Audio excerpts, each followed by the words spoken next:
And that was how grandfather came to live with Anbu's parents. Through the difficult months following Grandma's death, the only bond that kept the old man attached to life was his relationship with his grandson. From here, it can be understood that Anbu's grandfather was unhappy because of death of his wife. But at the same time, his relationship with his grandson was the only thing that provided him happiness and gave him the motivation to live.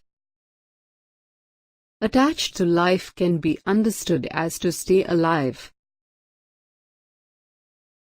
Though they lived in a flat in Gandhipuram, the heart of the city, Anbu's mother had many pots in the small balcony where she grew a few herbs and flowers.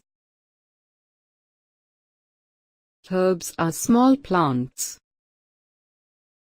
Heart of the city can be understood as the center of the city. Anbu's grandfather would sit there for hours, staring sorrowfully at the sky.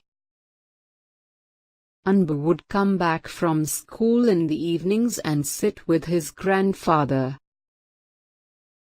He could feel his grandpa's loneliness, but felt helpless. He did not know what he could do about it.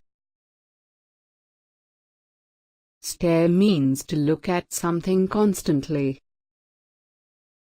Loneliness can be understood as feeling of being alone. Anbu cannot do anything to reduce his grandfather's loneliness as it is caused by death of his grandmother. There were many questions in Anbu's mind. Why did he have to live in the city? Why did Appa have to work in a big company? Sometimes he would ask his grandfather. The old man would answer, "Life moves on. Maybe someday you will go back to the land that gives you life and food." Life moves on can be understood as that with time, everyone becomes used to the circumstances they are living in.